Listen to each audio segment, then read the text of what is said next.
Hello and welcome to the Daily Atheist. It is the 29th of May, 2020, Friday. We made it to Friday. It is finally Friday. Are you guys excited? I am excited.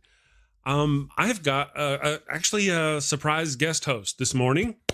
A surprise guest host. That would be Austin Mills from the Atheist Round Table channel. Good morning, Austin. How you doing? I'm doing great. Good morning. Thanks for having me. It is an honor. Thank you. And we've also got Jason. I'm going to try this, brother. Jason Foux. Is that correct? How you say that? How you say that? Foux. Okay, man. Foux. I was swinging Rhymes a miss. with jokes. Swinging a miss. I'm from Louisiana, so everyone thinks it's Cajun, and it looks Cajun. Yeah. But the name is actually German, so it doesn't obey the same rules. Gotcha. Okay. And it's actually kind of a made-up name. It used to be spelled F-U-X, but my grandfather changed it for obvious reasons. Yeah. So that he just added an O in there, and I guess to look French, but refused a French pronunciation. So, okay. Yeah. Well, if it works. So, you can call me Foux, Fox, Folks, or Fox, and it's all good. I'm fine with it. I'll just call you Jason. I've been called worse. Jason works. Yes, Jason works. Yes. Well, good morning, gentlemen. Thank you for joining me. It's Friday. Yes, sir. Yeah, I'm excited. Friday doesn't mean what it used to mean. It doesn't mean the same thing for some people that, blah, blah, blah, blah. But for me, I don't know. It just feels like it's less likely somebody's going to ask me to be a responsible adult on the weekend. During the week, it's likely. I don't know why. I just feel that thing that somebody's likely to call me up and go, dude, it's time to be a grown-up. I'm like, oh, man. At any point that could happen. So there's that little anxiety over there waiting during the week. But at the weekend, that anxiety's gone. It's Saturday, bitches. I don't, So that's kind of the thing. That's why I even though, I'm housebound pretty much like all the rest of most of everybody, I guess. Friday still means something. So good morning, everybody. Real quick, if you don't mind, I want to say hi to the people in the chat. Epileptic Skeptic, Tia McDonald. I don't recognize Tia's name, but I do too. That's my fiance. Oh, hi. You see, so I'm not completely losing it. Good morning, Tia. The Sassy Heathen is here. She was on our show yesterday. A lot of fun. Mindy, not Misty. Mindy. Sorry for those who were there. Trina DeLuca. All right, I'm going to do this. The Oh God of Hangovers is here this morning. I don't think I've ever seen you either. He's a Round Table fan. He's actually one of the original fans of the Round Table. Oh, okay. Big supporter. Good. Nice to meet you. Yeah, nice to meet you. And then there's Paul Camish. Good morning, Paul. Hello, Paul. He's one of my Patreons. And Cindy Plaza, she's going to be a guest host next Friday talking about teaching critical thinking. She has a course that she's building on critical. I've just got some wonderful people in the chat. The Blazing Wizard Pope, a new Patreon supporter, an awesome person. KCA Randy is here this morning. Just got lots of people. Pasta Mike. I don't recognize Pasta Mike. Is that one of them you brought with you? Yeah. So Pasta is one of my best friends, and he's the one that really kickstarted and helped launch the idea of the Round Table. I see. Okay. Well, it's wonderful to have all these great people with us this morning. Thank you all for joining us. And I hope you were ready for the week and had a good week. So on to the thing now, because Austin's never been on our show before. Normally I'd be like, you've already been on the show. We don't care about you, Jason. What's going on? But we haven't. It's unusual that Austin has never been on the show. So I'm going to talk a little bit about Austin and his channel, and then we'll get to Jason and his Dragon and Genesis podcast, because he's got a podcast. And then we'll get on to our normal party. Austin, can you tell us a little bit about the Atheist Round Table and how long you guys have been working on this? Oh, I would absolutely love to. So you mentioned Pasta. So Pasta and I met via TikTok. I'd say about a year ago, and he is a genius when it comes to satire, and he caught my attention because it was atheist satire, and he had a really I thought innovative way to get conversation started. With little 59-second videos on TikTok. So I started following him, and we developed a relationship from there. And then the other guys,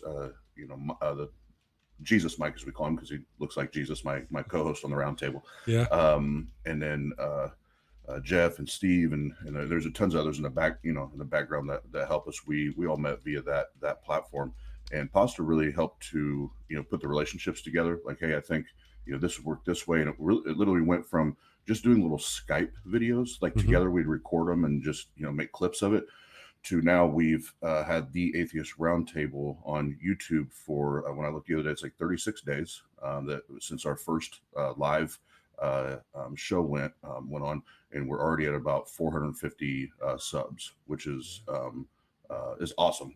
So like you just did, we thank our listeners on every episode. You've checked a few of them out, and I tell them that they're the rock stars. They're the ones that really make the machine go. So they really do. And just a short description, the round table, I believe we offer something that was really needed, or is needed in the atheist community, and that is a place for the skeptics, the non-believers, and the believers alike to sit down and have a real dialogue, a real conversation, and not be, oh, you're an idiot because you believe in God, so I'm going to hang up on you, I'm out. Don't get me wrong, there's a place for that. There's a time and a place for that. But we even have pastors that are recruiting other pastors to come be on our show now, because they love that they get to have a real conversation and really get down to the why. So in a short, a couple minutes there, that's our goal, is to get down to why do you believe what you believe. Gotcha. I caught a little bit of Mike's stuff last night. I was the evening time is the worst time for me to try to watch fellow content creators stuff. That's like the wifey time, Yeah. Understood. I'm sure everybody understands that. But sometimes I'll be flipping through and I'll catch things. And I caught some of Mike last night. He was doing a great job with a Christian that was on the show. And we watched it for a little bit and then just kind of went on to do our thing and then went to bed because, but I enjoyed watching him. He seems really sharp, Mike. Yeah. And that's, Mike and I, that's why we bounce off each other so well, is because he's the, has kind of the engineer mind, so very, thinks in, a different format than I do, where I'm just brass tacks. Like, okay, you're making all these claims and you're stating all these things. I need facts. I need evidence. I'm not going to get into philosophy and theology and all that. Just show me your God's real. Like, that's all I want to see. I don't care about the word spaghetti and the word salad and all that. Just give me facts. Yeah, absolutely. With him, he seemed very, well, he was calm for one, considering, what was going on. He's really calm. The guy, what was happening. I thought, man, I'm just not a good debater. I'd be like, you're stupid. Yeah. You're just stupid. That's your problem. So I would lose. Anyway, so very interesting. I thought he did a great job in the little bit that I caught. So, but y'all are new to me. I didn't know y'all were around. I guess you're new to everybody. So I look up and here you are, and I thought, man, these guys are awesome. There's an empathetic atheist, Justin. Good morning, Justin. How are you doing, man? Whenever you get the chance, you ought to get back on the show because he was here fairly regular, and then he had to go back to work. So, that whole work thing. Yeah, there's the work thing. Yeah, that because there was not the work thing because of the cooties, and then whenever the cooties went away, well, they didn't go away, right? We know what happened. We're not. Anyway, he had to go back to work, and work happened. So there was that. Have you guys met Neil, the 604 atheist? He's actually he's coming on our show Sunday, this Sunday, and then I'll be so I leave for Jamaica on Monday. When I get back, I'll be on his show. So wonderful. What about Mike's? Mike's gonna be on his show too. It's I think Neil was reaching out to him to schedule his time, because if I play middleman for everybody else, I'll get it all jumbled up. So I just tell them, totally. I'll send the links and everything to them and let them schedule. But yeah, we've really been, in just a month's time, been absolutely blown away and humbled by the support we've got from people that have been doing this a lot longer than we have. It's been amazing. It's an amazing community. I mean, I've been doing this morning show for 5 months, and I couldn't have done it without the awesome people who were there in the beginning. Some of them they're off doing their own thing now. They were, Critical Cripple, Dave, very helpful. If he shows up in your chat and starts giving you a woof before a show, that's a good sign. If you're on Dave's good side. And then all the rest of them. Kristen, I haven't seen her here this morning. Best name ever. Are you guys familiar with her? If you're not, you will be, because she'll be in the thing, and she's wonderful. Just a lot of wonderful people in this community. And there's this recurring notion of what is it? Rising tide lifts all boats. We hear that here fairly regular. And this is one of those places where that, for the most part, I mean, you really, if you need any kind of help, we're here. Somebody will help you do something. Just reach out. Yeah. You know? Yeah, no, it's been amazing. So, and even, you know, you asking us to be a part of your show, we're like, hell yeah, we want to be a part. Oh yeah, it's like, and you know, I one of the things I don't do enough myself is come on other people's shows. I really need to do that more often, because it's a lot of fun, and it gets me out there more. You know, I go to your channel, brother, and I hadn't heard about you, had not.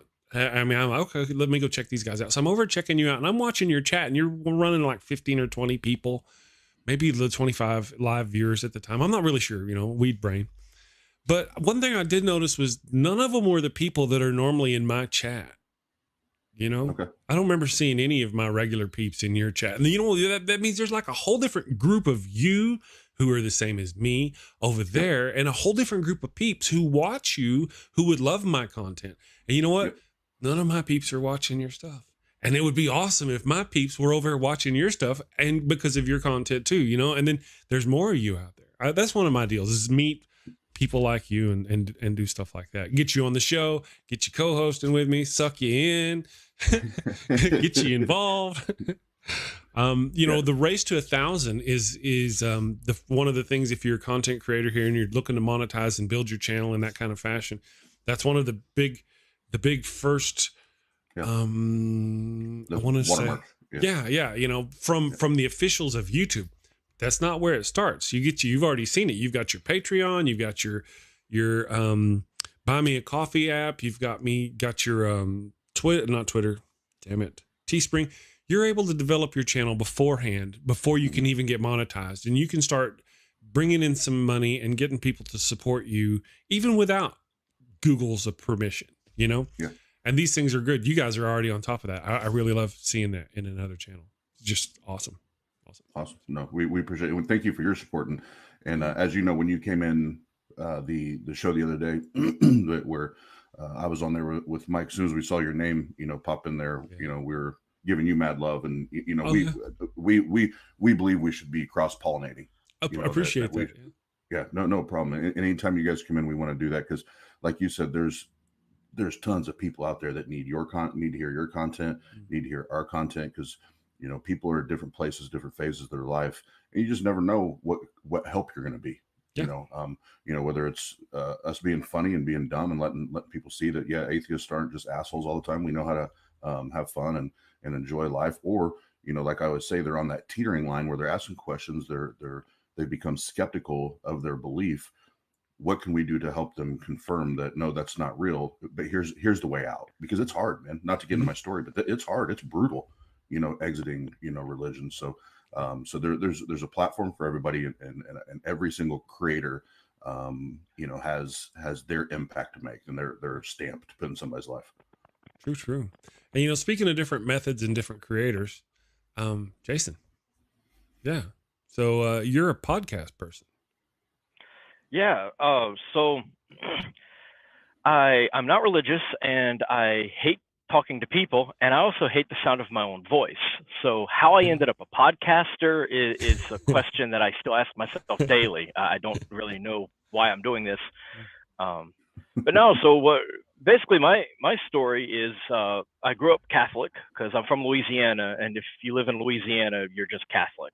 It's default. It's a rule. So I grew up Catholic, and you know, I was Catholic for about 23, 24 years, heavily involved in the church, co-founder of the youth group, stuff like that. I was even approached to start teaching catechism. But around that time, I had some questions, and whenever I would ask the priest or the deacon, I would get rather dismissive answers. So I went to the one place that Catholics don't normally go, and that's the Bible. And that's not really a disparaging remark on Catholics, because so much of Catholicism comes from external sources. early church fathers and stuff, writing in the 4th, 5th, 6th centuries, stuff like that. And so a lot of doctrine is not found in the Bible. It's external. So I went all the way back to the Bible because I'd already read the Catholic catechism and still couldn't find satisfactory answers. So I started reading the Bible, and there are two good things about Catholic Bibles. They have 7 extra books that the heathen Protestant Bibles don't have. And they also have fantastic commentary. There are footnotes in there that you wouldn't expect from a basic Bible. Like you won't find them in just a King James that you pick up. Okay. And so I get just a couple chapters in, and I'm looking at some of these footnotes to try to understand some of the contradictions. And it contains information about how Genesis had multiple authors over the course of several centuries, and a single chapter might come from 2 completely different sources by 2 groups of people that didn't even agree with one another. Yeah. And so I'm like, what the hell is this documentary hypothesis? And, who are the authors J, E, D, and P? And so I go to the priest with these questions, and that's when I really get the dismissive answers. Like, oh, that's not really something for the layperson to know. That's really for biblical scholars and for the clergy. And it's like, well, aren't you supposed to be teaching people? I mean, that's right. Kind of your job, right? And instead, when someone has a specific question, it's almost like you're hiding information. So I just went back to the Bible and continued reading. And around this time, I had a friend who was in seminary. He was studying to become a priest. He never make it. I think he liked girls too much. So he, real cool guy. But while talking to him one day, I realized that this guy, he had like these college level books concerning the origins of the Bible.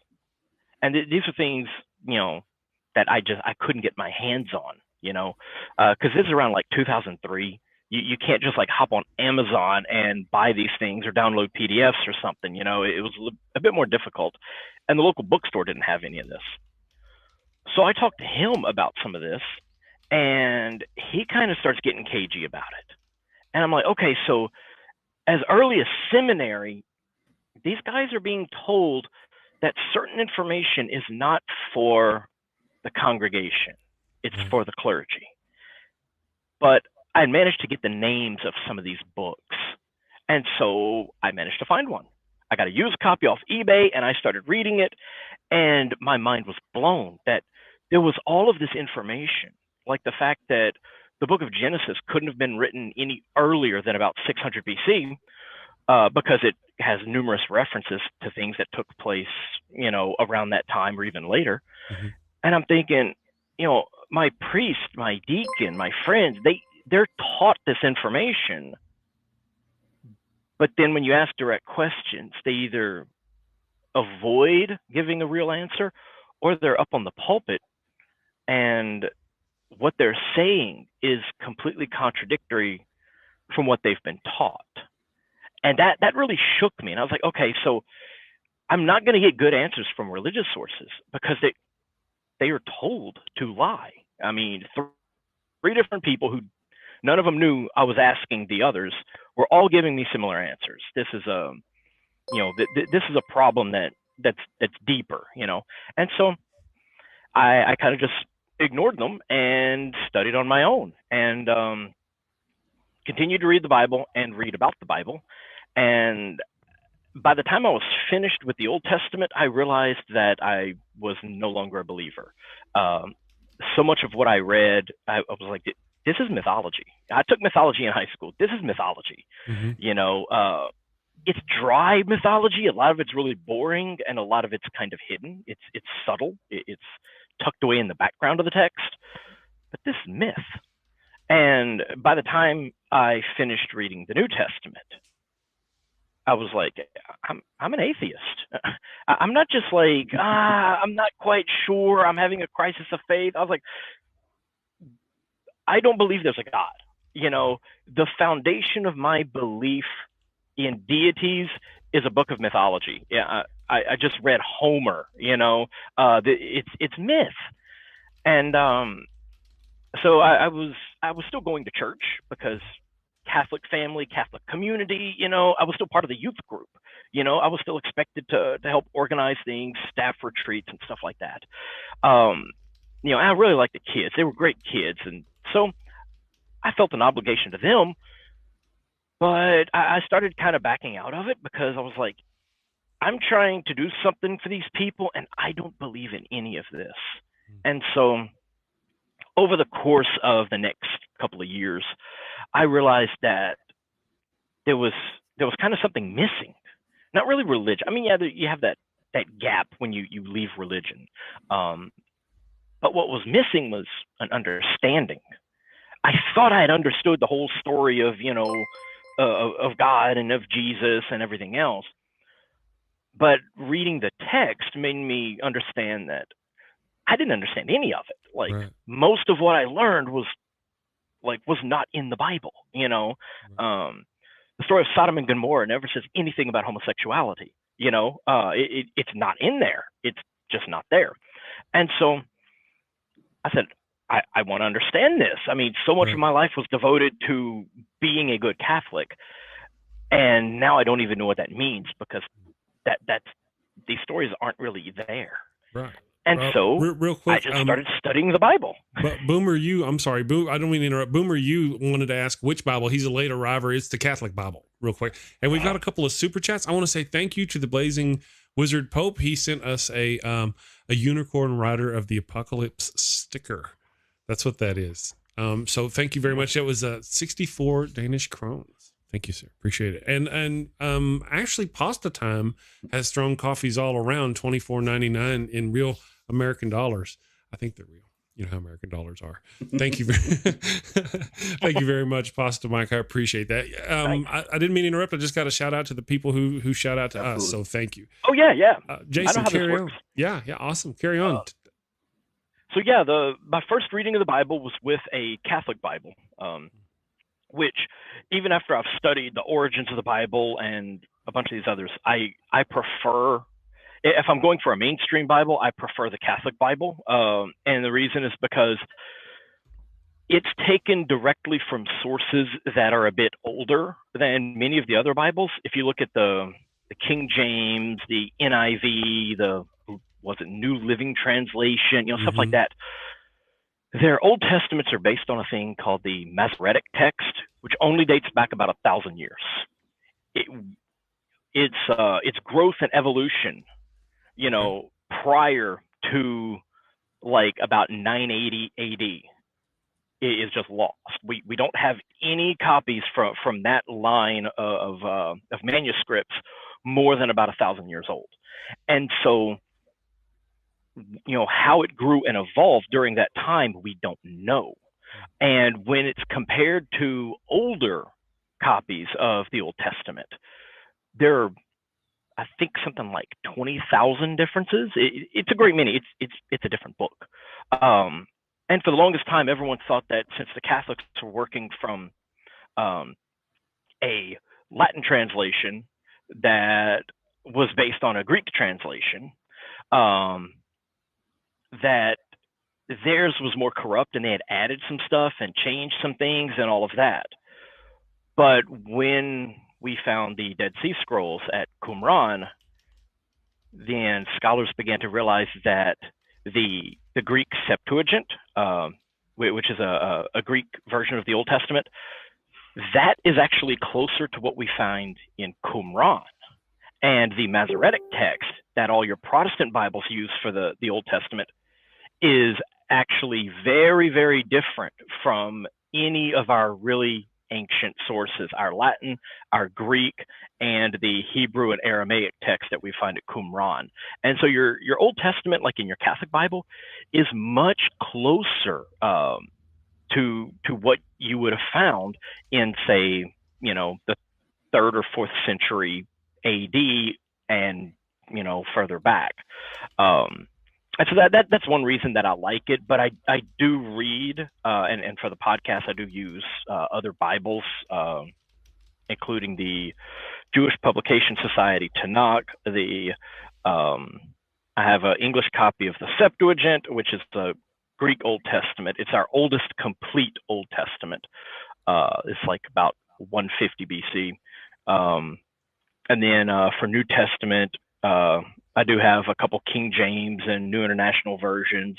I like using the Codex Sinaiticus because it's our oldest New Testament that still survives today. That dates back to like the 4th century AD. So for the podcast, I use a variety of different Bibles, not just one. But yeah. So back to what I was saying originally. I began studying the Bible, and more thoroughly after I'd finished reading it, and just buying books and finding like free online courses, which there are amazing online courses like Harvard, Princeton, Yale. They have free courses you can take. Like really? I think Yale has a fantastic course taught by this old Jewish guy. He's got the little cap and everything about the history of Israel. And you could just download this thing and just watch it on your computer. These are amazing, like doctorate level courses that you can take, and they don't cost you a penny. And so I was doing this to supplement my knowledge, and then I kind of slipped into the atheist community, and I found that there was this whole host of scholars who were independent from universities that have like a statement of faith, or their funding is dependent on Christian donors. So they're free to research how they want. And so if they come to a conclusion that doesn't toe a party line, they're free to publish it, which is actually a big problem in biblical scholarship. So I started to learn about people like Robert L. Price, Richard Carrier, and others like that. And in reading their stuff, I realized that there was this entirely different level of scholarship that was available for a mainstream audience. You didn't have to go through some university to find it. You could just hop on Amazon, have these books delivered to your house, get on Audible and listen to them. And over the years, as my exposure and knowledge grew, I came to love the Bible in a whole new way. I was like, this is actually good, rich mythology. And so that's what I've been doing since about 2003, is studying the Bible, learning the thing. And at some point I decided to get online and start blabbing about it. And so I bought a microphone and I set the thing up and I started recording episodes. And then sometime later, I found out how to actually make a podcast. So yeah, that's basically a quick rundown of the story. Awesome. The Bible turned me into an atheist, and then it made me really love the Bible. We hear a lot of that. The Bible didn't necessarily teach me to be an atheist. That happened outside of the Bible. But now, as I'm studying the Bible and doing my own video series, I really enjoy it. I mean, it's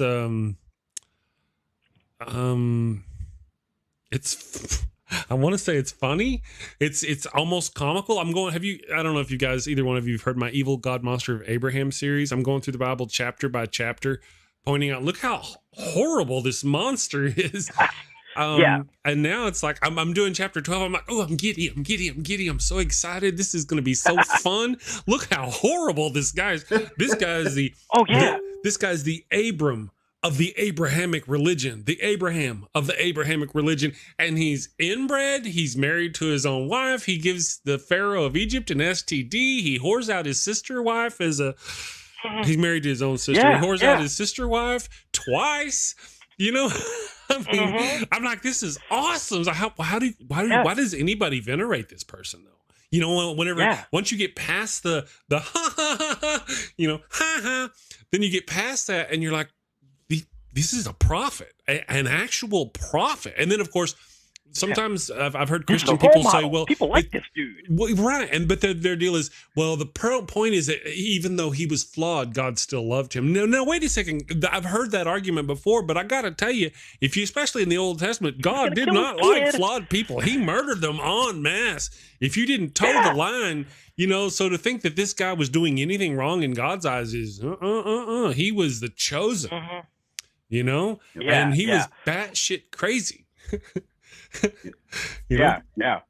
Interesting thing about Abraham pimping out his wife to the Pharaoh and then the king of Gerar is later, a few chapters later, his son Isaac does the exact same thing to the same king of Gerar, king Abimelech.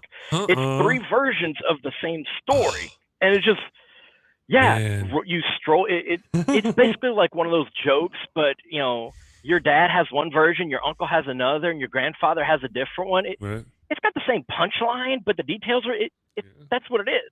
They had different versions, and they weren't going to exclude any because they all liked the joke, so they just threw them all in there. I think they just separated it by a couple chapters. Isn't it odd how the Bible is very braggadocious about the incestuous nature of its heroes? Yeah. When you look, I've done 11 chapters. I'm into 12 right now. I'm scripting it. I need to record that puppy today or tomorrow. That would most certainly please the wife. But I mean, I'm 11 chapters into this, and every major hero, either implied or directly stated, has had to have had incestuous sex. Either Adam, because you know there's Cain and Abel. You know they had to have, you know, done the thing with either Eve or with daughters Eve had from Adam. You know, so either way there was some new boot knocking within the family. And then you get down to the Noah and their family. Again, it's Noah, his wife, their 3 sons, and their 3. So at best, they're first cousins bumping uglies, right? At best. That's if they were to actually sit there and go, no, you're the but I don't think that kind of happens. Like, you know, anyway, so at best, and then you get down to Abram. And so it goes, you know, this guy. Of course, there's no mention of any women at all in the Bible that or in these lineages. That's just crazy to think that women would get any credit. Genealogies. Right. But so you get down to Abram, and it tells you that Abram's brother Nahor married his own brother's daughter after his brother died. So that's, and you know, he married his own niece, and Abram, now it doesn't tell you right then. It just says Abram and Abram married Sarai. And that's it. But whenever you go to chapter 20, you'll read that whenever Abram admits that Sarai is actually his half-sister, the sister from his father, not his mother. So his father had sex with a different woman, of course, right? So and then his sister, surely this isn't the first time there was incestuous relationships amongst this lineage. All those, you know, how many of them beforehand were sister wives, you know, daughter wives, you know, niece wives. I mean, there's a lot of this. So this is the person. And then, of course, and I'm sorry to go on about this. You just got to forgive me. I'm railing. But in chapter 12, they go down to Egypt. Now, it says he's 75 years old when they leave his father's home. She's 65. You go forward in a few chapters, you'll learn there's 10 years about difference. She's 65 years old of hard desert living, right? This is not a oil of old lady 65-year-old model kind of 65 years old. No, this is hard desert living kind of 65 years old, at least, because they left Papa's house, grandpapa's house, you know, Abram's father's. They left that, and Abram was 75 and she was 65. They traveled around. They went here, they went here, and then there was a plague, so they went south to Egypt. And now he's going into Egypt, and he says, I know you're so beautiful that they're going to see you and they're going to kill me for you. Really? That's a thing? That's a thing somewhere? That happens? Yeah, he's strutting into Egypt with like one of the California raisins on his arm. Right, and he's like, well, she's so beautiful, they'll kill me to take her. That's if they think she's my property. I'll just say she's my sister, which is true.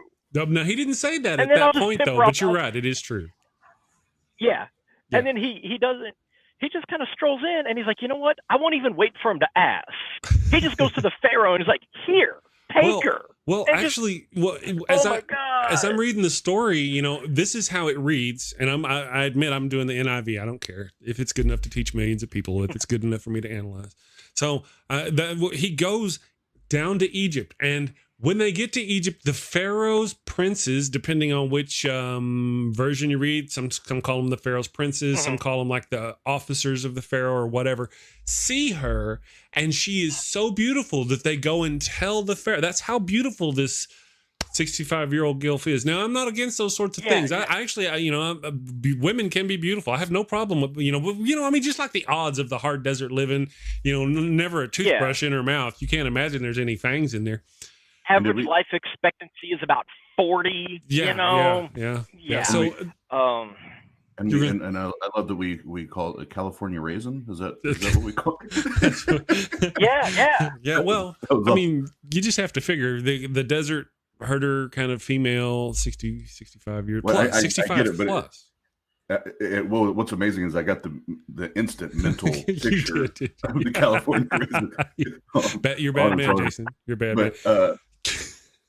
But Jason, I love what you said about you going back to the Bible to kind of go full circle there, because that's really how I arrived at my destination as well. As I went through the Bible without faith and doctrine, all just reading it like I would read a book that I took from the library, without all the preconceived teachings and indoctrination, all that. And for me, it's this simple, because this is how my brain works. It was like, hold on a second. Within the first few verses, we have a talking snake. Snakes don't talk. And then we have a bush that spontaneously combusts and it talks. I've never seen that shit in my life. Right. And then as a father, what really got me is once I saw the light of how psychopathic this God is, and how he even loves child abuse. And my favorite story to go to is Abraham and Isaac, and what he asked Abraham to do to Isaac. If that's not the most psychotic, narcissistic, disgusting request to ask any father, I don't know what it is. And I always tell people, if you said you were God and you asked me to kill any 6 of my kids, I would tell you to go F yourself. That's right.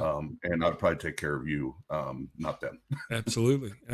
Well, that's a testament to the God monster itself, that it would do that kind of mental play on a person. But when you let's look at Abram himself. Abram had a son by his wife's slave. And then whenever that became inconvenient for him, he just kicked him out into the desert to die. He did not know what would happen to them. Now, the story says God showed favor on them and blah, blah, blah, blah. But he didn't know that. He kicked his sex, what would we call birth slave, his birth slave, and his illegitimate child out into the desert to die. That's what this man did. And he's still God's chosen favorite. This is an evil God monster. It absolutely. Yeah. And at that time, a child born from one of your slaves was actually a legitimate child. It was, that was a legitimate form of marriage. And so like if your wife couldn't conceive a male heir to inherit your property, because daughters didn't inherit property, because they were according to the Bible, according to the Old Testament, women were property. That's why they're not mentioned in genealogies. They're not people. They are property. They are owned by their fathers. If the father dies, they're owned by their brothers, and then they are sold to their husbands. They are property. And if you look at like Levitical laws and stuff like that, when it talks about the treatment of women, it's right there with how you transfer ownership of cattle and things like that. It's property laws, of course. And that's what that is. But Jason, Jesus came to fulfill the law. That's the Old Testament. That's right. That's right. And we're just supposed to ignore that part where he says, not to let one jot or tittle, of the law fade until heaven and earth are destroyed. Okay, yeah. Jesus himself. Yeah, Jesus himself said, "I did not come to abolish." Right. But to fulfill. But see, that's the deal. The notion is he comes to fulfill. This is what I've heard. I'm arguing the other side this time, because I'm with you guys. But he didn't come to abolish the law. He came to fulfill it. And once that law is fulfilled, we no longer need to follow it. That's the Christian notion. All those Old Testaments, they used to grab a chicken and cast your sins upon the chicken and swing it around your head. The Jews, some of them still do it now. You know, we don't have to do that anymore because Jesus was killed and swung about somebody's head, and now we're done. You know what I mean? That's their argument. I'm not. Well, then I don't agree that's with cool. it. I'm just saying. That's cool. Then take the 10 Commandments out of all of our courthouses and all that. Like, get that shit out of there. Truth. I Yeah, agree. yeah. Yeah. And what's funny about that part is they're not even understanding what the Jesus character is even saying, because he's not talking in that respect. He's not talking about, you know, the 10 Commandments when he's speaking about, you know, fulfilling this covenant. Because you can't just be like, oh, well, I obeyed something and then now it doesn't exist anymore or whatever. I fulfilled it. That makes no sense at all. But there are other early and pre-Christian texts that refer to this really complex covenant theology. And the idea of Jesus coming in here to fulfill this, when you read it in this new context, it makes much more sense. It has to do with the renewal of creation and abolishing evil and a bunch of other stuff, and nothing at all to do with any tablets that were carved in stone and carried off a mountain. If you read the Book of Enoch, then you suddenly start to understand a lot more about Christianity. It almost seems like a weird conspiracy theory because Enoch pops up in like ancient aliens and all kind of crap like that. Yeah, I've heard. But if you read the Book of Enoch and then you read the New Testament is suddenly much more illuminated. You understand more about the New Testament. The New Testament authors actually quote Enoch more than any 5 books of the Old Testament. Really? You know, and you can just Google that. That's a fact. I'm in the middle of a whole giant series about the Book of Enoch, and it's like every third line, I'm like, okay, you know, and so then the text says this. Oh, you know, see Romans, you know, 13:7. You know, see the Gospel of Mark. You know what? And I'm constantly just referencing, you know, the times when the New Testament is referencing that particular passage, and not even just a reference to the idea, but like verbatim quotes from Enoch. It's the New Testament's full of it. So yeah, that's what Jesus is talking about. He's not even talking about the 10 Commandments, you know, because the early Christians, they didn't even really have much of a place for Torah theology. Right. Actually, that particular sect, their histories didn't even have any mention of Moses or the Exodus. They didn't know anything about him. You know, that Moses is a much later thing. That's I don't know, 4th, 5th century BC at the latest, at the earliest, possibly even as late as the 3rd or even 2nd century BC. Moses is late. And so, yeah, there were different sects of Judaism, and the ones that Christianity came out of, they didn't really care for Moses that much. Later Christians started adding Mosaic theology into it. I believe Matthew was like one of the first to do that. But yeah, Jesus wasn't talking, you know, the character, at least in that part, he wasn't talking about the 10 Commandments. Right. Well, you know, there's just a lot of things. I want to say the people in the chat have been going on about the insects and woodpeckers and things that would have really wreaked some havoc on the ark. So I appreciate that. That was a lot of fun going by. I don't know if you guys can read the chat, but that was good stuff. The Blazing Wizard Pope says he made up just as an amazing story with his friends in a good hive. They put all the animals in a spaceship made out of a hollowed moon. You know, if they had written that down on some kind of parchment and left it in a cave for a couple thousand years, somebody'd be worshiping that story. Vesta Freya says, good morning. Good morning, Vesta. Says, I wonder if the ark was a TARDIS. Could have been. Yo, if you've ever read the yeah, or literally, why not? It can travel. There you go. No, if you read like the Gospel of Matthew and the Gospel of Luke, in the first few chapters, they each have their own nativity story, and you may think that you know the nativity story, but if you read these two things side by side, you realize these are actually two completely different stories. They're set at least 10 years apart. You know, and they don't match up at all. They're traveling in different directions. They're traveling for different reasons. All these different things. But I found a way. I'm sorry. Go ahead. No, I'm sorry. I found a way to reconcile them, to get them to match. Okay. But it actually requires like the TARDIS or Bill and Ted to get involved because Jesus has to be born in like 6 AD during the census of Quirinius. But then he has to get chased by Herod, prior to 4 BC, whenever he's about 2 years old. So they have to travel back in time, close to a dozen years, and just to get in Herod's way so they can then be saved by an angel to get away from him. But then that messes up Jesus' age because he's supposed to be around 30 when he's crucified under Pontius Pilate. So Bill and Ted has to bring him back to the time of the census of Quirinius so he can be the proper age to be crucified. Otherwise, he's under Pilate whenever he's like in his 50s, and it doesn't quite work. So you need some time travel, but then the Bible can be true. So Bill and Ted, they were involved in the Gospels. We can just assume that. Just go with that because the Gospels can't be wrong. But that's right, they can't. They can't be wrong. We talk.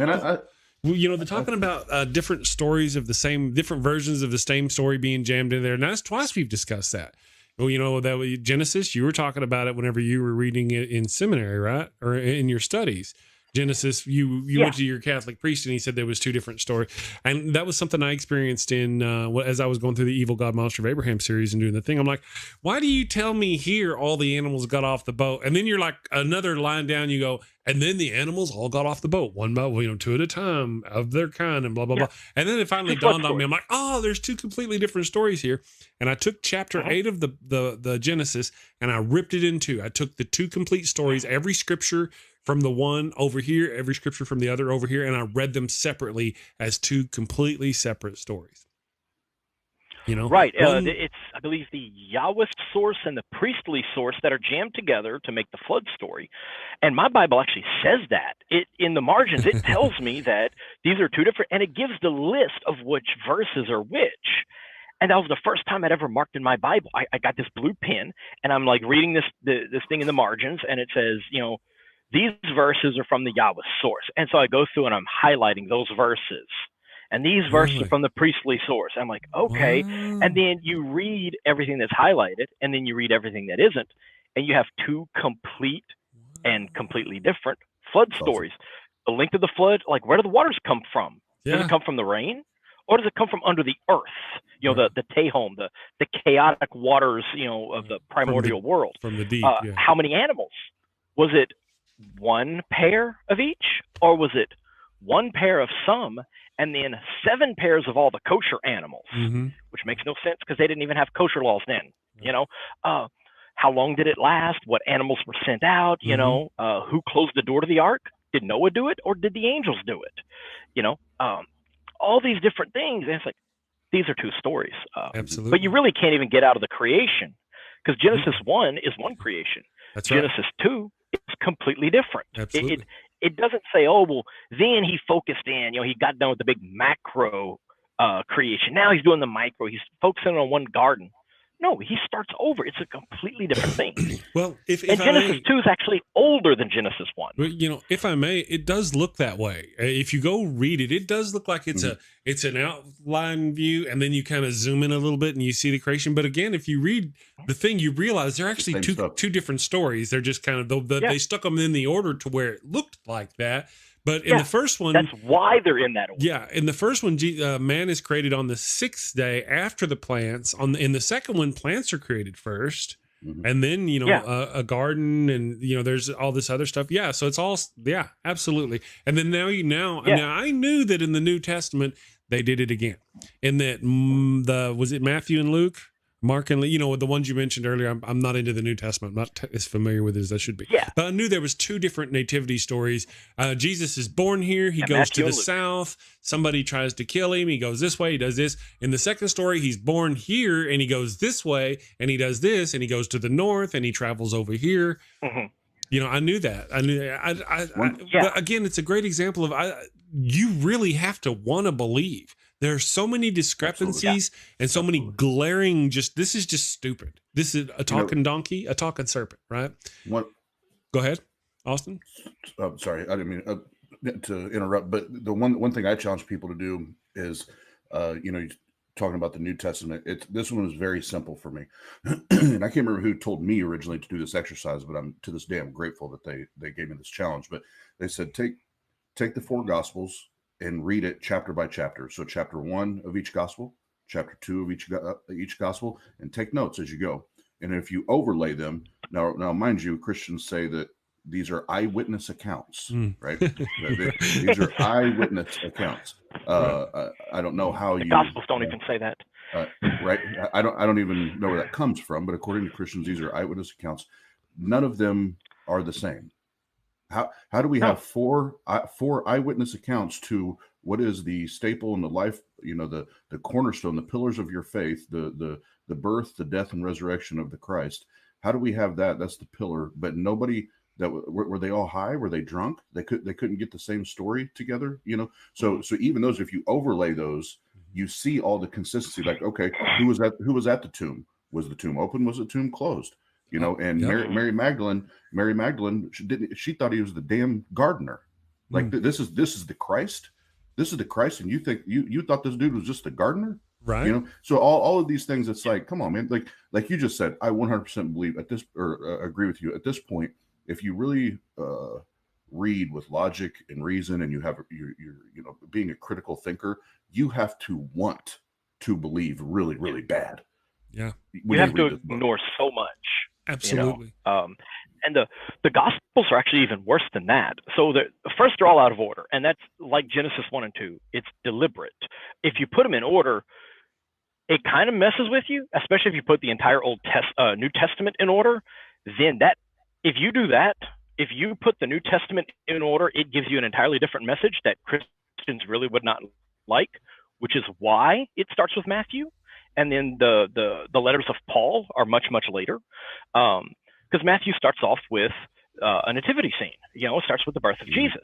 Mm-hmm. Well, Matthew isn't the first gospel. Matthew is based on Mark. Mark is our oldest gospel.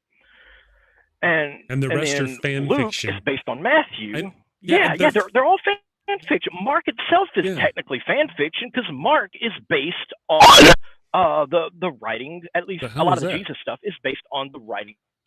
No, that was the devil. That was the devil. That was the devil. Okay, carry on. Paul. Oh, he's trying to stop me. He didn't want me to finish this.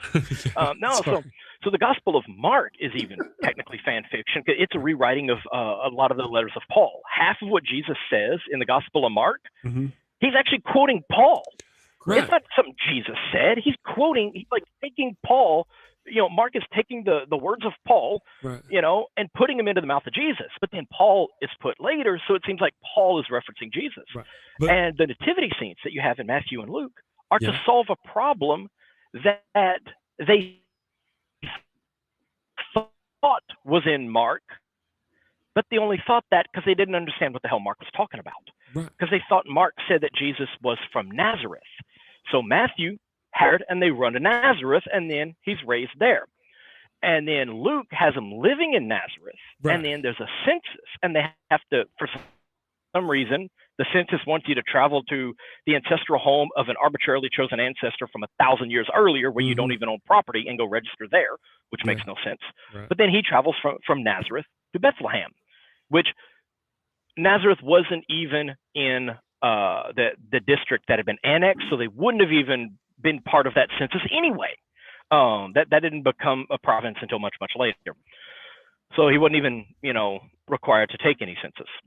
But both of them are trying to have Jesus from Nazareth and from Bethlehem at the same time, because he's supposed to be connected with David. So David's ancestral home is in Bethlehem. Mm-hmm. But they're basing their material on Mark. And Mark says that Jesus is from Nazareth. But Mark never says that. Mark says he's a Nazorian. They thought he said Nazarene and thought, oh, Nazareth. Well, Nazareth wasn't even inhabited at the time. It was abandoned ruins. But disregarding that, Mark didn't even say he was from Nazareth. He said he was a Nazarene, as in of the sect of Nazor, in the tradition of Nazor. It was like a sect of Judaism. It was like saying a priest in the order of Melchizedek. There's no town called Melchizedek, and so we have two nativity stories set a dozen years apart that were both invented to solve a problem that never existed. They just thought it did because they didn't know what the hell they were reading when they read Mark. All the stories are so convoluted. The whole gospel's a giant mess. Right. It's hard to imagine how they can keep up and keep track with, or, which book do they believe? There, let me see real quick. It was the Blazing Wizard Pope mentioned when we were talking about, they came out of the discovery of Jesus's resurrection. How many were there? How many were men? How many women? Did an angel or a man come out? Did they go in and find an empty tomb, or did you know what I mean? Because each story, I don't think two stories are the same. Are they? Man, was it no angels? Right, not two stories are the same. Yeah. So it's different versions because those different writers. Oh, absolutely. Yeah, they're written dozens of years apart. Mark was probably written somewhere between 75 and about 125 AD. We can't pin it down any closer than that, but it was. Hey, Jason, can we get you to refresh your browser? You're roboting and freezing. Sometime after 75, maybe after 70, but there are some problems if you claim that. So 75 to about 125. I don't know if you can hear me. What? Oh. Hey, Jason. Oh, that's weird. Can you refresh your page and come back in? It looks like you're roboting and you're freezing up for us. That usually fixes it. That may fix it. Could be your internet. There. See, it looks like you're there. Are you there? Hola, senor. Yeah, it looks like he's frozen. Yeah, I don't think he ever jumped off. Hey, Austin, is this something y'all cover often whenever you have so you guys have Christians on your channel? Is this something that kind of comes up? The contradictions? If it doesn't, we sure make sure it does. Yeah. What has been their best answer for something like that? And I'm not saying this to sound like I'm trying to humiliate anybody, because that's not my MO. But it typically goes back to, God's ways are higher than our ways, and we just have to have faith and trust, and it's like, that blows my mind. And I say it, and I'll say it till I'm sick and throw up. Faith is not, has not, and never will be a pathway to truth. Right. So you can try to package it and box it and wrap it and code it any way you want to. That doesn't really matter to me. It's still not a pathway to truth. Even my mentor, in my business life, my mentor says all the time, hope is not a good strategy.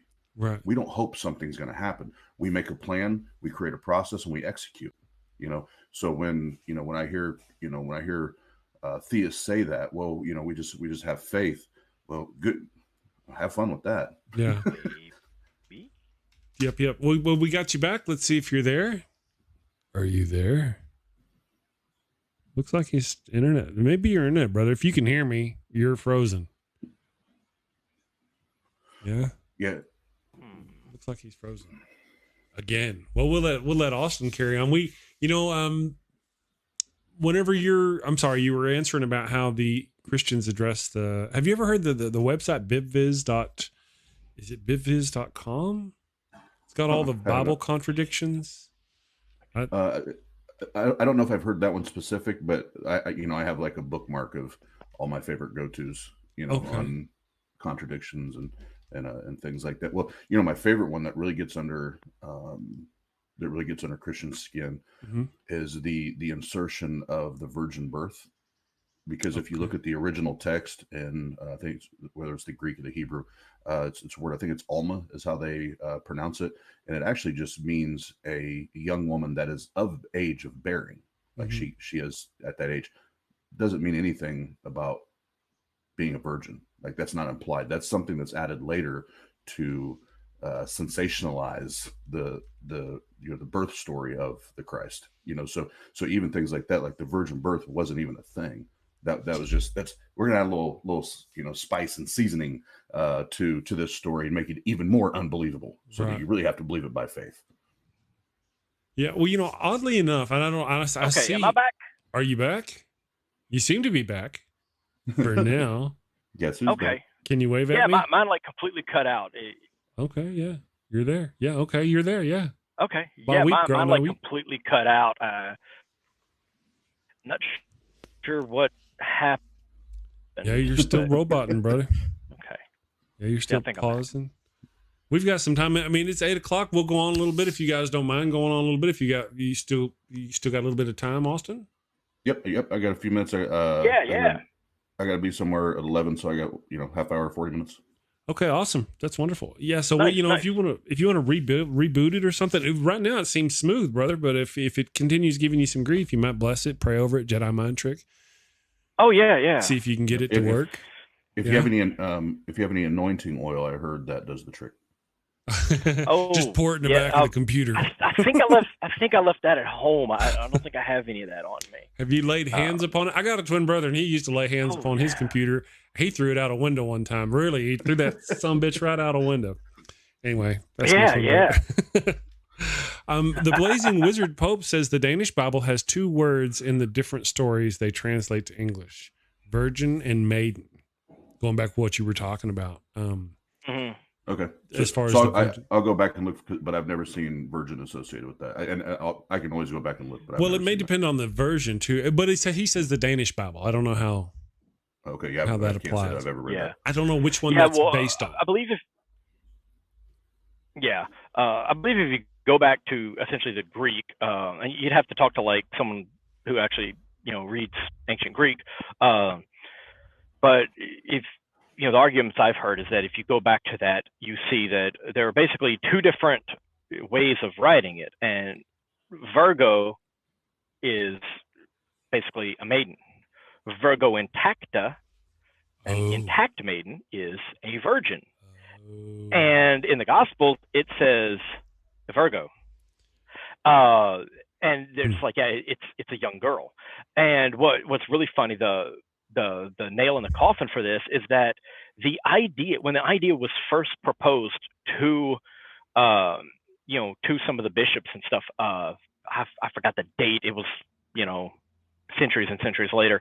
Some bishop proposed the idea of making Mary a virgin because it would allow him to basically prop her up as a parallel to some of these different pagan goddesses and get new recruits. They were like, no, that's blasphemous. Mary wasn't a virgin. And so the earliest Christians did not believe that Mary was a virgin. Well, if I may, and that was like a concession that they made. Right. So that they could get more of these pagans in. They're like, oh yeah, we totally have virgin goddesses. Mary's one of them. But yeah, that's kind of those. If I remember, I mean, it's very common for the Christian church throughout their history to steal things from other. We've already talked about it. I mean, Gilgamesh alone has been mentioned several times in our chat as we were talking about Noah. So it's no surprise at all that they would do things. It's something else that they would steal that from a different face. That what? It's not glorious enough. Horus over there, his mother was a virgin. Well, maybe we need to step our stuff up to that level. Totally get it. But there's something else. The way the Old Testament treats women. We already talked about their abject slavery that it treats them. It's not a surprise that they would do those sorts of things with Mary. It is kind of a surprise how they deify her afterwards. Yeah. Yeah, and that's there. Mary has a very complex theology.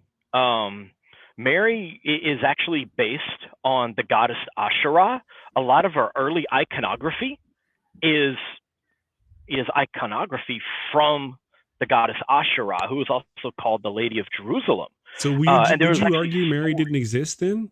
A real Mary didn't exist? Is that what you would argue based on that? That she's just made up? I think about half of the characters from the Bible never existed. Now there's going to be some fighting going on. Oh yeah. Hold on. I gotta get my damn popcorn. Oh yeah. And hey, I will squash the idea that Jesus, Mary, Joseph, all of those were real people. Mm-hmm. in about 5 minutes. And Really? then I'm going to be expanding this over the next few. I mean, right now I'm covering the book of Enoch because it has some crucial material. Mhm. After that, I'm launching straight into the New Testament. My listeners didn't even know that until right now. As soon as this mini-series on Enoch is done, I'm jumping way ahead into the New Testament. I'm rearranging the order into something that makes more sense. And then I'm going to basically beat the dead horse of the idea that Jesus never existed until you understand that it makes no sense of him existing as a real person. And I can go over it really quick right here. Sure. I'm going to If put you you take up on the the New big screen. Testament, Go okay. ahead.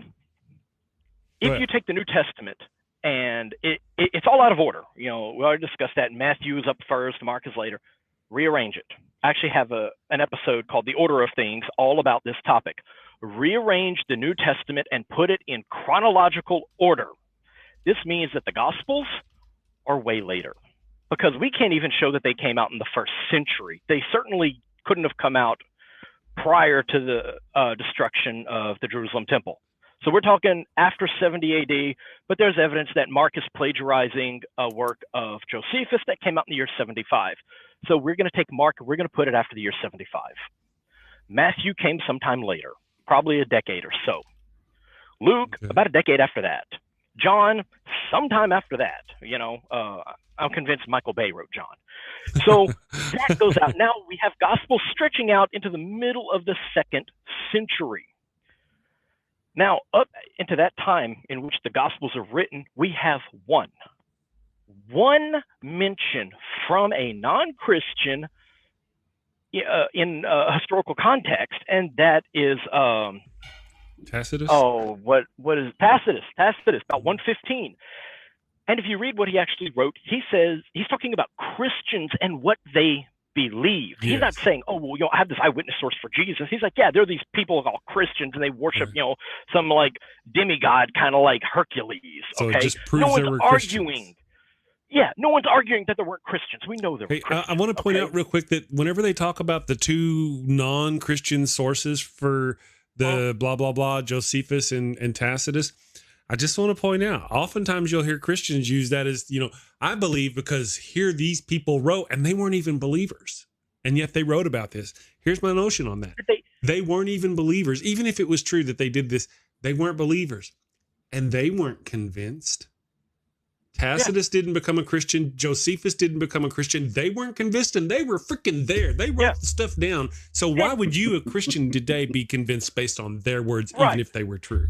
And the reason I say that we have one in that time period, and I mentioned Tacitus, is because Tacitus actually wrote something about early Christians. Josephus didn't write shit. The entire thing, the Testimonium Flavium, is a fabrication. It was inserted like 600 years later. There you go. I mean, early Christians who loved Josephus and loved quoting Josephus and owned his books and cited his books expressed their confusion as to why he never wrote one word about Jesus. Right. I mean, they're citing the chapter in which this thing is found, and they don't know about it until like 600 years later, when the guy who discovered it suddenly says, oh yeah, my copy has it. The person who owned his library before him didn't know about it. It wasn't there until like, what, 700 AD? You know, until it was discovered by the guy who wrote it. Josephus never wrote one word. It interrupts the thing, and scholars have actually shown that that passage is based on the Gospel of Luke, which didn't even exist during the lifetime of Josephus. So Testimonium from Josephus, throw it out the window. It didn't exist. I have some. We're getting lots of love for you in the chat. You're gaining some fans. I just want to let everybody know that he has a podcast. He does not have a YouTube channel, but I would encourage such. Absolutely. Or at least hooking up with somebody like us and hanging out on our shows on the regular, because this guy is awesome. If you don't know, down in the descriptions below, I have got the links to his podcast, and I've also got links to Austin's YouTube channel, and I believe even their Patreon. If you guys want to support these people, go sign up to his podcast and listen to this guy if you're a podcast kind of person. I just wanted to throw that out there before I forgot to mention that you're a podcaster person. So DragonsandGenesis.com, Facebook.com/Dragons and Genesis, or just search Dragons and Genesis on any podcast app. But anyway, back to what I was saying about the New Testament. Hey, Jason, Rearrange the book. Jason, I just want to show some love too. You are a Bible believing Christian's fucking worst nightmare. Worst nightmare, dude. I'm loving it. I'm loving it. I'm a fan.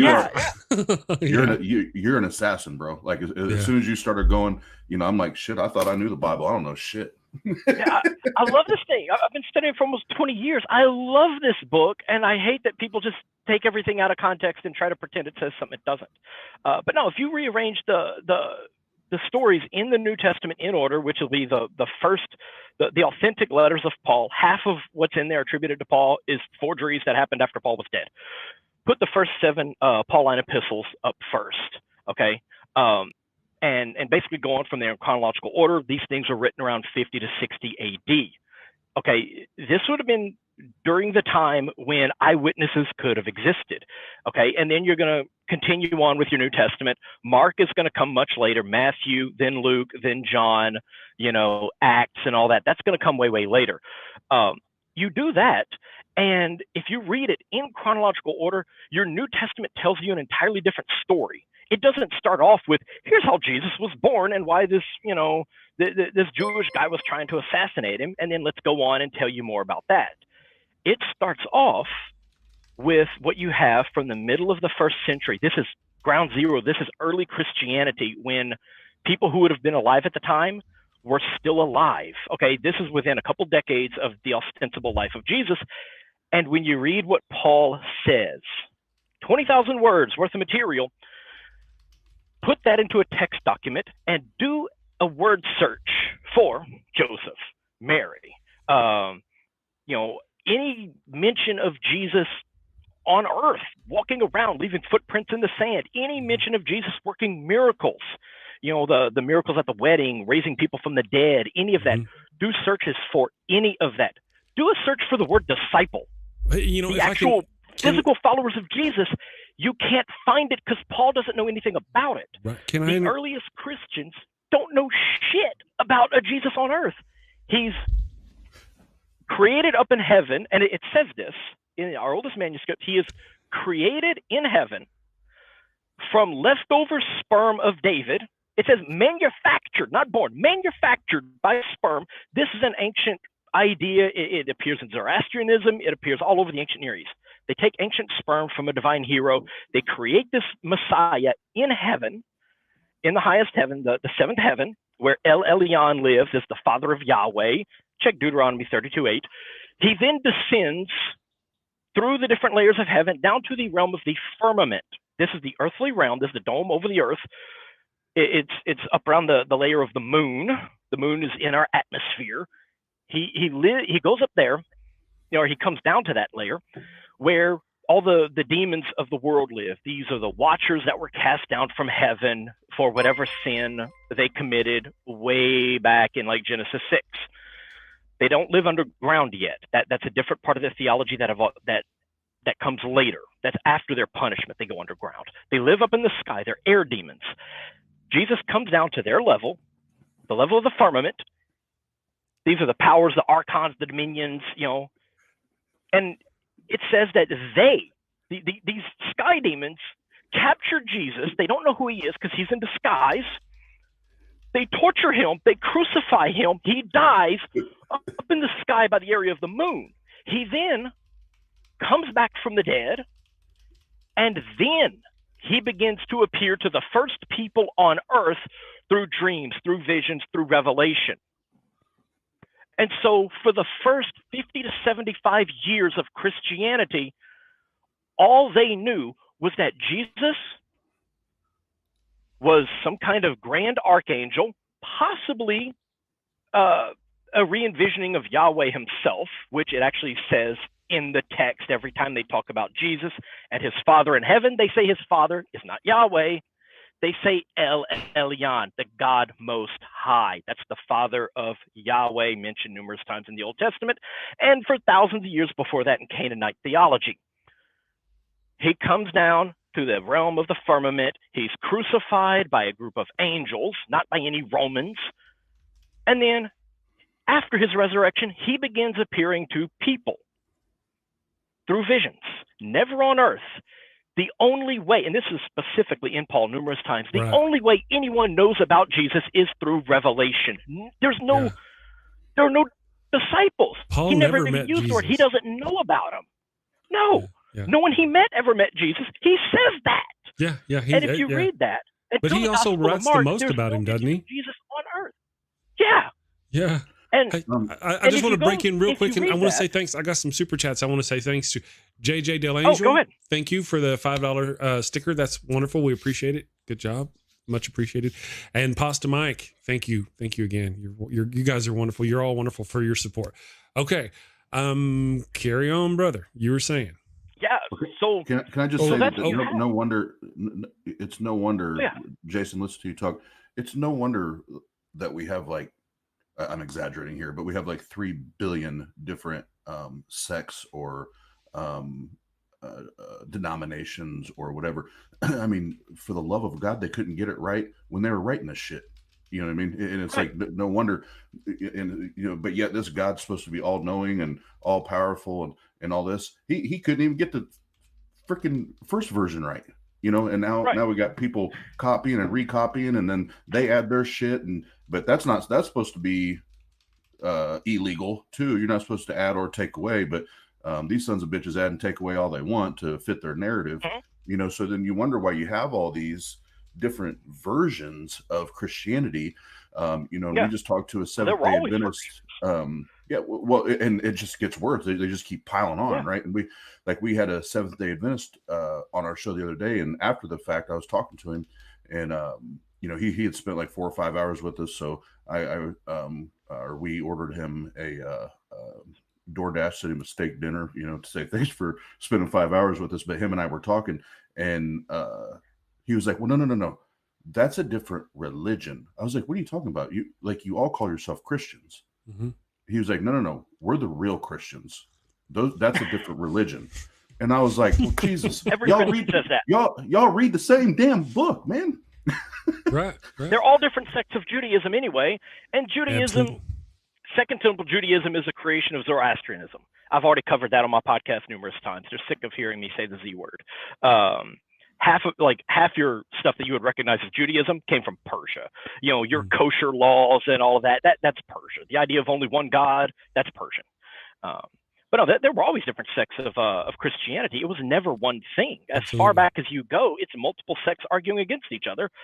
But the only thing that we know for sure is that for the first 50 or 75 years, none of them thought Jesus was on earth. That doesn't even pop up until the Gospel of Mark. And Mark. So if there's any historical reference to Jesus, you'll find it in Mark. That's your primary source, okay? Because all those others come from Mark.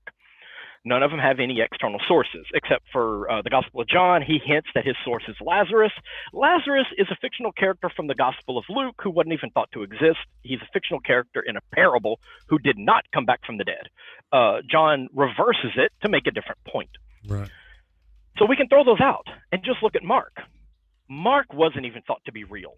I think Origen actually says that if you read the Gospels and you think that, this is like a literal history, you're missing the point. The Gospel of Mark, I think, chapter 3 or chapter 4, Jesus is speaking in parables and they're asking about it. And he starts talking about the Gospels, the whole path to salvation. And he basically tells you, he breaks the fourth wall and he's talking basically to the reader. And he's like, I speak in parables so that those people, he's basically talking about the public, so those people will not understand, because if they understand, they will be saved. You get to understand it. This is a mystery cult. And that's what people don't understand, is that early Christianity was a mystery cult. Mm-hmm. And the general public didn't get to know. Okay. The initiates didn't even really know. You go through different levels, and as you ascend through these different levels, then you begin to find out. Right. The Gospel of Mark is a giant allegory. It's not meant to be taken literally. You're supposed to find the message behind it. Right. And there's an exercise you can do, and I will be doing this whenever I cover the Gospel of Mark. You take the Gospel of Mark, you go through line by line, chapter by chapter. Every time he's just ripping off the writings of Paul, you highlight it. every time he's just ripping off a scene from the Old Testament. Half of his miracles come from the Old Testament. The multiplying of the loaves and fishes, that's Old Testament. That's just, it's plagiarism. Yeah. Every time that happens, you highlight it. Every time Mark plagiarizes the works of Homer, which is about half of the Gospel of Mark, most people don't know this, Mark actually says more about Odysseus than about any Palestinian Jew who walked the shores of Galilee. Actually, every time he's anywhere near the Sea of Galilee, he's talking about Odysseus. That's why so much of Mark takes place on the water when they're talking to a bunch of Bedouins in the desert. Yeah, he's ripping off Homer. Every time you go through and you take out plagiarisms from Luke, the plagiarisms from the Old Testament, the plagiarisms from Homer, and that one's bad because it's so direct. It's literally line by line in certain cases, meaning he actually had a copy of Homer, right, and he was copying from. He didn't just remember a scene and add that in. Go through and you remove that stuff, and then also get rid of some of the other stuff like quotes from Enoch and the Ascension of Isaiah. Take those things out, okay? 4 things that are not historical sources. Anytime Mark uses any of those 4, take it out. What's left is our source for the historical Jesus. And it's nothing. Yeah. Once you remove those, you don't have a Gospel of Mark. There's nothing left. Our core, our foundation for the idea that Jesus was a real man, which the whole thing was a giant allegory anyway, is plagiarism from a majority of 4 different sources, none of which are talking about any historical character.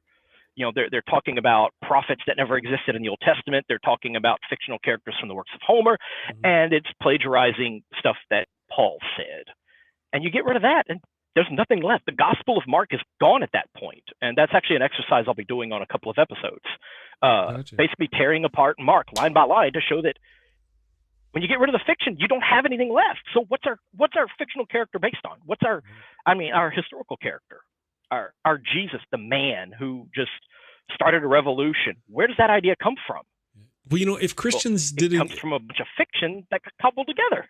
If Christians did as much examining, you know, if we could just convince them to take those kind of views and look at those things, that, you know, but that's the problem. They don't do that. That's, you know, I mean, they don't want to do that. They don't want to be to have the veil lifted. That's my notion. Faith and religion do not allow for logic and reason, critical thinking, or even taking the text through the natural process that you would take anything through to vet it, you know, and to discover if it's a lie, if it's true, or are portions true and other portions added that are lies. That, like, they won't even be fair enough to do that. Like to even try to see if maybe 50% is true and 50% is not. Like, they won't even do that. It's no, this is the infallible Word of God, inspired, God-breathed, you know, text from the Almighty Creator. And it's like, no, like, you don't get to just state that and assert that without being able to demonstrate that that's actually true. Because like Jason is fucking dropping bombs on everybody right now, you know, and showing that it's not true. So it's like that's a cool story, bro. Like, no pun intended. That's a cool story. Wish we could get more Christians to hear it. But I need you to support the claim. Like, all you're doing is saying, you know, here's this book, and just believe it because God and I said so. Like, that's crazy talk. Yeah. Or just say why the Bible is true and the Bhagavad Gita is not. I mean, they're both making claims, and they both have no historical support, you know, and they're both pretty much saying that the others are wrong. Why is yours different? Well, on our show, we say it all the time, like, okay, cool, you're making a God claim, a Bible God claim, so why is it your God and your heaven and your hell? What about the other 3 billion religions? Like, what if they're true? What if you're dead wrong and the other one's true? You know, and that whole claim as well, you know, that Christians love to make. Well, if I'm right, I'm good. I'm going to heaven. You're going to go burn in hell. And if I'm wrong, no, but, you know, Pascal's wages, you know, it's all good. Yeah. No. Well, what if you're wrong altogether and the other God is real and you have to go to their hell? Yeah. Like, it's not. Ahura Mazda is going to send you to your hell, you know? Ahura Mazda, that's Persian. That's where the whole idea of this fiery torment for the sinners came from. You know, it's all Zoroastrian. So maybe you're pissing off Ahura Mazda. you know, and you're going to go to his hell when Sail Shiant comes back at the end of time. Yeah, so I'll see you in my VIP years from now. Right? You know, what's funny, though, is you were saying how you wish that Christians would study this. Here's the thing. They don't have to. There's an entire podcast out there for free where I do all the hard work, and they can just listen to me, and I'll explain it. And if they disagree, they can say, hey, why do you believe that Moses may have had horns in the earliest text? I'll say, oh, here, I will link you to a lecture from Professor Amy Jill Levine, where she details why scholars think that was the belief. No, it had nothing to do with the translation of the Latin Vulgate, you know, by St. Jerome. It had nothing to do with that. It predates that by 600 years. Okay, the Jews wrote that when they translated the Septuagint in the 2nd century BC. You know, why do I say that, you know, maybe Moses never existed? Oh, well, here, I will point you to texts that show he's based on fictional characters, you know, writings by like D.L. Murdoch and Robert M. Price. I will point you to that. So if you disagree with me, you're not disagreeing with me, because I don't do the research. I collate information and then I hand it to you, so you don't have to read 3 bookshelves full of boring books, well, but, you know, and Jason, spend hundreds of dollars. So that's all they have to do. The sad part, though, and I mean this with all sincerity, you know, growing up, spending a better part of, you know, 30 years of my 38 years being on this planet, I would bet my life savings on it that the 3 of us right here probably read more scripture and study that book more than your average American Christian. I would put my life savings on it, because I grew up. I know, like I know it's not something I wonder about. And what's sad is everything you just said is correct. Like, especially in 2020, they got this shit at their fingertips, bro. Like, they can get this shit at their fingertips, and go anywhere. But they would still rather take it by faith, because, and this is where I usually irritate people.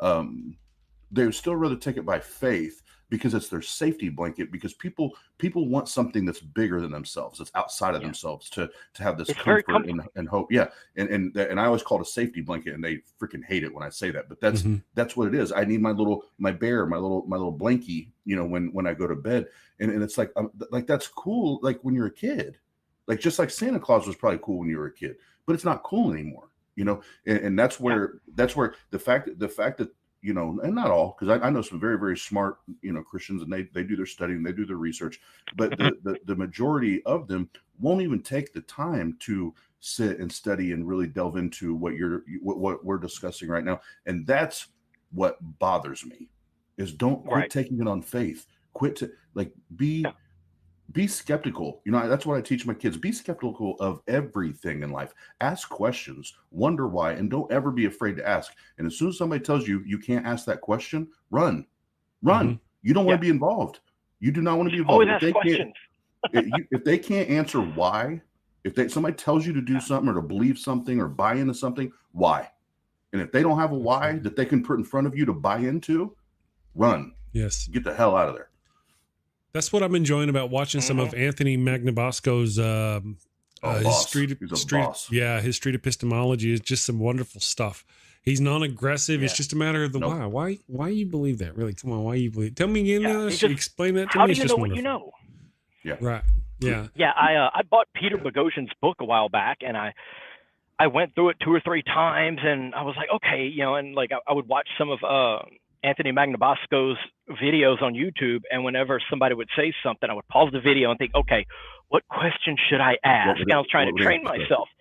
And then the first time I ended up in a situation like that, this lady, she was talking about how people should not follow Islam because it comes from, as you mentioned earlier, Ishmael, the illegitimate son of Abraham with his slave Hagar, and she's like, yeah, you know, why would you follow something from, you know, someone who is illegitimate?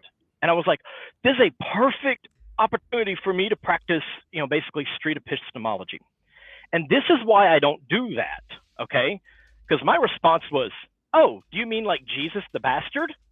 And that kind of just made the whole argument just devolve from there. So I don't do debates. I don't do street epistemology because I'm not good at it. I'll just stick to finding information and passing it on to you. You seem like you'd be great at the debates. I think you'd be great. I'd watch. Yeah. Well, just so you know, Jason, I will be hitting you up after the show. I'm gonna set probably call someone an idiot though.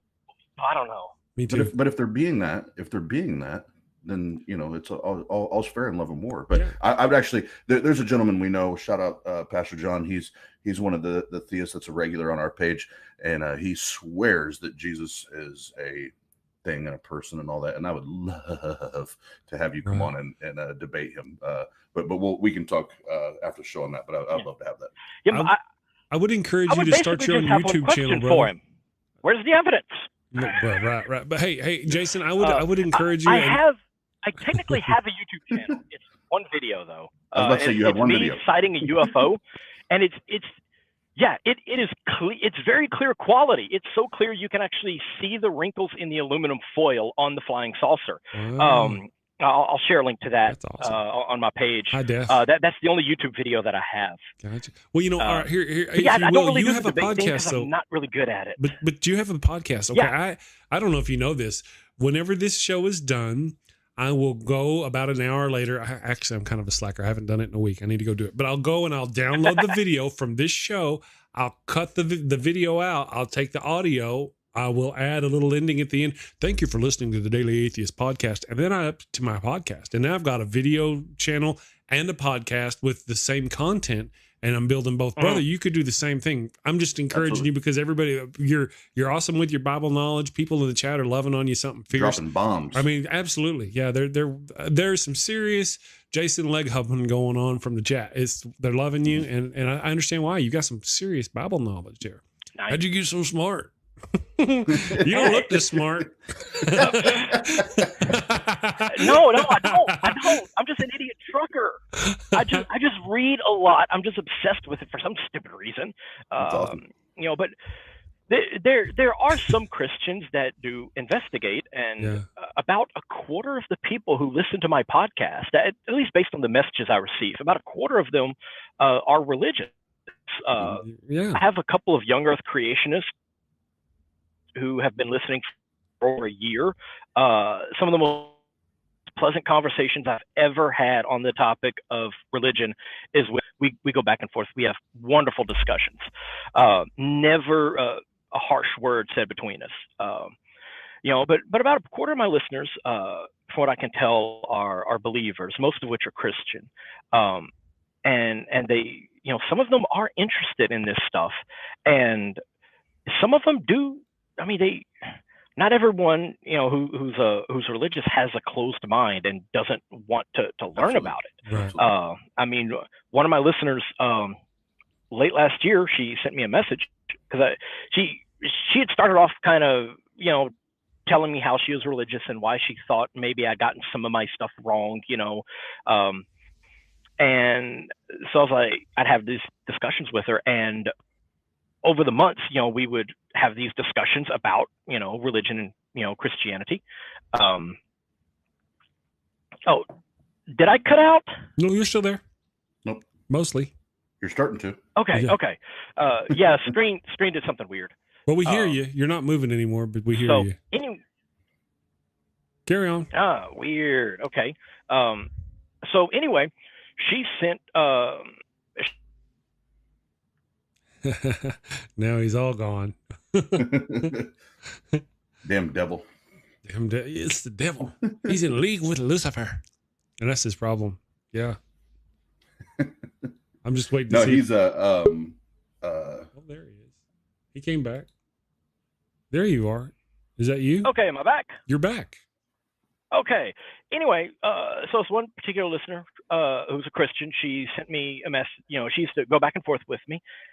And I didn't hear from her for several months. I thought maybe I'd offended her with, content or something. My podcast really isn't anti-religious. It's just an examination of the text through the lens of comparative mythology. I'm not like, oh, you're a Christian, you're wrong. That's not my show. And so I thought maybe I offended her with something.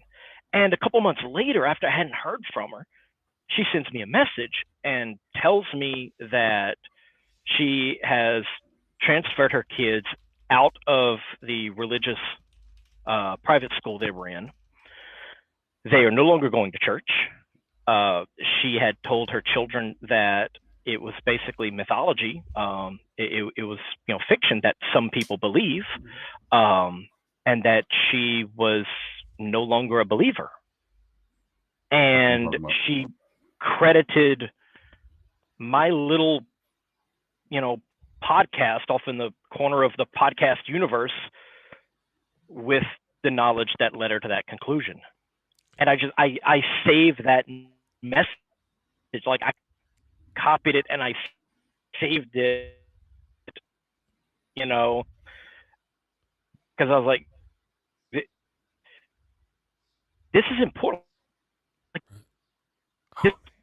Like, if no one else ever sent me a message on my show, that message alone,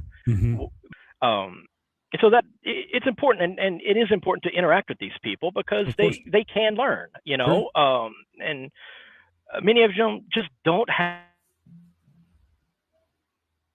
Oh, he froze. We will stall for a moment. I want to ask him about it. Hey, I don't know if Jason can hear me. Jason? I think he's gone. I think he may be. If he can hear you. Hey, are you sitting in a truck? Yeah. Oh, that's awesome. Somebody in the chat noticed you were sitting in a truck, and they were, okay, so props for you on the internet, brother. I mean, it may be freezing up, but you're doing good for somebody sitting in a truck. 2 points to Adventure Chick. Got that one. Yeah. Cool. Uh-oh. Now he's gone again. But hey, considering, that's pretty impressive. Yeah. I didn't even notice it until they said something. I'm like, well, I put him over there big on the screen so I could kind of lean in and look. I'm just going to do that right there. You know what? We've done an hour and a half plus. I'm going to go ahead and I'm going to let you go and go do the thing at the place with the stuff. I want to thank you, Austin, for showing up and being my co-host this morning out of nowhere. Because for those of you who don't know, Austin has never been on my show before. Normally, I have people come on my show as a guest before they help co-host. But, he was so far away and I wanted to get him on. So we got him on. And Mike, I want to sneak one in on Mike. I want to find a time sometime next week or maybe even the weekend. And I get Mike on too. Maybe does he do sci-fi? He looks like he might be a sci-fi kind of guy. So, yes. So, so there's two Mikes. So Mike, the Jesus Mike that looks like Jesus. He can do, like he's into sci-fi video games, all that stuff. If you want to give your listeners, as much time as you'll allow, but hour and a half of pure comedy, and you guys will leave with your stomachs hurting from laughter, have Pasta on. If you can lure him on, he's a busy man, but if you can lure him on, get him on here, he will have you, your co-host, and your people dead in laughter. I have a rule. I'm the funny one. Okay, well, then don't have one. I want to say thank you to the Blazing Wizard Pope for 50 Danish krones. Much appreciated. Thank you, sir. He says, atheisting from a truck, riding it like rubber duck. If you're familiar with rubber duck, I don't know if Jason can even see us anymore. Hauling souls from the clutches of God while hauling goods to the good people of Nod. That's awesome. Did you come up with that yourself, the Blazing Wizard Pope? Did you do that? That's awesome. Too bad Jason missed that. That was great. Anyway, I want to go ahead and wrap it up, guys. If Jason was wonderful, I want to continue to see if I can get him to come back on the show, but I'd also like to encourage him to do his own channel and to go join people like Austin on his channel on occasion. That would be wonderful. I want to give a shout out to my buddy Andy Hall. If you're familiar with Andy, he's a writer over at Patheos. He does the Laughing in Disbelief blog. They're going to do a live stream here in about 20 minutes. He's got a special show going on. I've been having my program drop links below. So if you're not a subscriber to Andy Hall, he's great. It's the Laughing in Disbelief on YouTube. Go check him out. And then of course, please subscribe. My viewers who have not watched or who are not familiar with the Atheist Round Table. I was over there watching their stuff. They got 20 or some viewers and none of them were you guys. So that means a lot of you guys, you're going to love what these guys are doing. So please go over there and subscribe to, and the links are below. Go give them a subscription. If you're not a subscriber to me, hi, Glad to have you here. Please subscribe down below and we'll have you. And then of course, go follow, he's still not back. I'm sorry. Jason over at the Dragons in Genesis podcast. Give him a follow. If you're into podcasts, that's a wonderful thing. So, I guess that's it, brother. You got anything else you'd like to say before we go off and do the thing? Just one last time, I want to say thank you for having me on, and You're very welcome. and giving the Atheist Round Table a little bit of love on your page. We appreciate it, and we're at the end of the day, we're all in this together, to help as many people as we can. So again, very, very grateful, and I look forward to having you on and having your seat at the round table here very soon. I'm looking forward to it. I think it's going to be a blast. Yeah. Oh yeah. I need to do the thing perfectly. So, and again, put the good word in for Mike. Tomorrow I've got Leanne Lord, the amazing, wonderful, brilliant, hilarious Leanne Lord. She's a stand-up comedian. She's going to be she's my regular Saturday sci-fi co-host because she loves her some Star Trek. She's a Star Trek nerd. We don't have a guest yet. Tomorrow it's just going to be me and her, maybe riffing on about something. I'm not exactly sure. There's a lot of craziness going on in the world. Yes. And we might talk about that. I might need to platform that a little bit. I may not do it on the Saturday. I don't know what I'm going to do. But anyway, I might have Mike over for the Sci-Fi Saturday if he's available. Okay. Yeah, I'll let him know. Yep. He's still a college student, so he's probably still in bed. He stays up all night studying. But I'll let him, I'll let him know and have him get in contact with you. But the one thing I did forget, because I saw earlier he was in the chat. I don't know if he's still there or not, but Neil, the 604 Atheist, we're very, very pumped to have him Sunday night. So if you like Neil, his content, he'll be having his seat at the round table, and we're going to rock it out and have some fun with him on Sunday. Wonderful. Awesome. Yeah. I encourage everybody to go out there and check out your stuff. And thank you again for being here. Everybody, have yourself a wonderful Friday, of course, and then a safe weekend. Stay away from the cooties, stay away from the stupid people out there, because there's a lot of just bad, stupid people going on. Stay safe. Take care. And everybody in the chat, again, thank you for all your super chats, and thank you for all the love and all the support. You guys have a wonderful and safe weekend.